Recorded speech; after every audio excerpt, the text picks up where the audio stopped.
السلام عليكم ورحمة الله وبركاته. طبعا اليوم أنا جاي لكم صوت جايني معاكم منه جاي لكم قصة جديدة عن Thanksgiving أو هو عيد الشكر.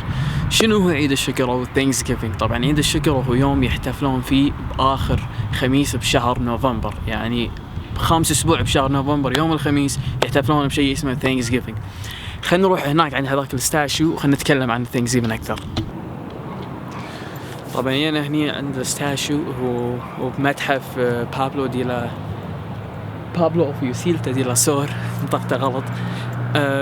متحف النيتيفز أمريكانز هني بالباسو تكساس. أنا طبعا جيت هني لأن قصة الثانكسجيفينج مرتبطة بالنيتيفز أمريكانز اللي هم السكان الأصليين اللي بأمريكا.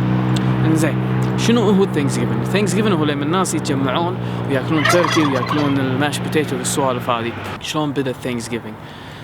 القصة اللي متداولة هني واللي علموها بالمدارس اللي هي يوم البيلجرمز الإنجليز مع هنود الحمر تجمعوا بسنة 1621 وقعدوا ياكلون. يوم الإنجليز جابوا محصولهم من الخضرة، والنيتيفز أمريكان السكان الأصليين جابوا 5 غزلان بس. هل هالقصة هذه صحيحة؟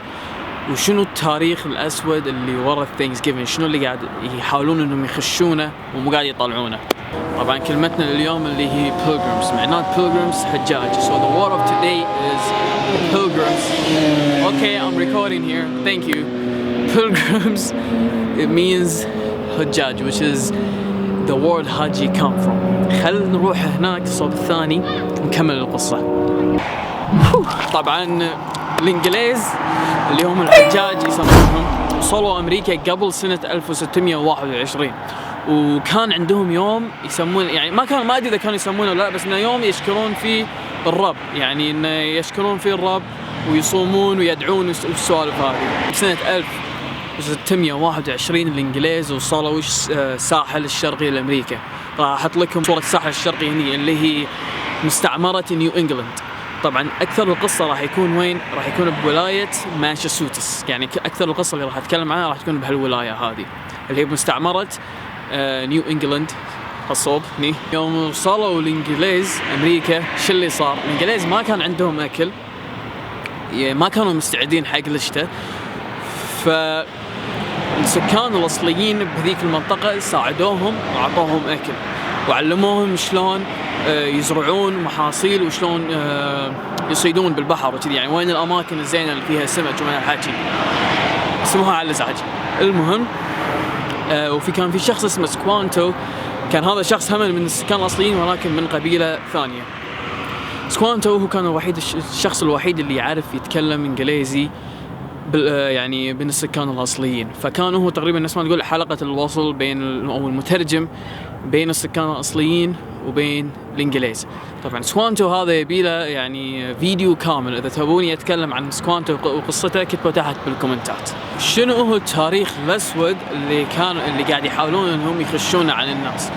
طبعا عقب ما الإنجليز تعلموا ويعني شلون يزرعون ويصيدون واحتفلوا وكذي نفس ما قلت بأول الفيديو، بالأخير سووا الإنجليز؟ قاموا يطلعون ويصيدون اللي هم النيتيفز أمريكان السكان الأصليين. يعني تخيلوا عقب ما تعلموا منهم قاموا يطلعوا ويصيدونهم. وكان في شخص اسمه جون ويدرو.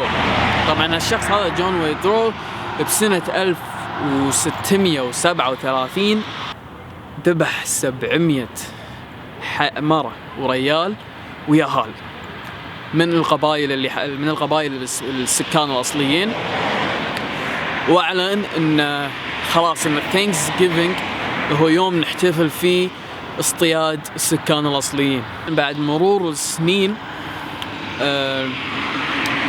إبراهيم لينكولن بوقت الحرب العالمية بسنة 1836 أعلن إن Thanksgiving يوم رسمي الناس تحتفل فيه، واللي هو طبعا اللي الحين الناس تعرفه. وهذا كله بفضل واحدة كان اسمها سارة، هي اللي كانت تراسله وتقول له ليش ما نسوي Thanksgiving عطلة رسمية ويوم رسمي علشان نحتفل بالوقت اللي يوم الإنجليز والنيتيفز امريكانز او اللي هم السكان الاصليين اجتمعوا مع بعض وكلوا تركي وماش بوتيتو. بس هني المشكلة ان ماكو دليل، يعني المؤرخين يقولون ان ماكو دليل ان النيتيفز او السكان الاصليين اساسا كانوا معزومين على الحفلة هذه. ما في يعني، او ممكن كان شخص واحد اللي هو رئيس القبيلة وبس.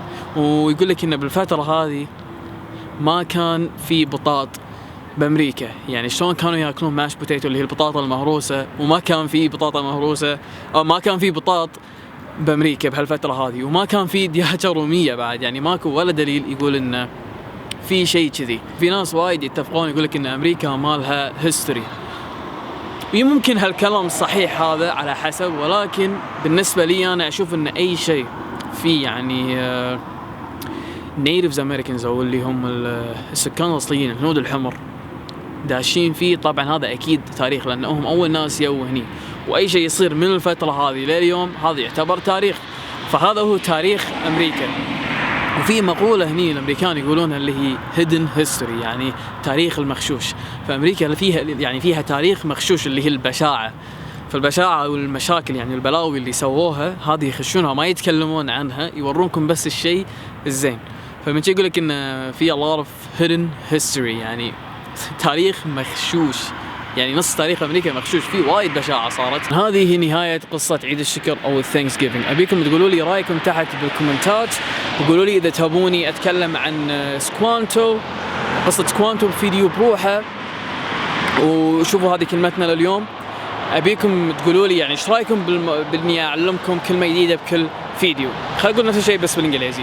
So this is the end of the video, and let me know what you think of the story down below, and let me know if you like the idea of teaching you a new word in every video, like this word over here.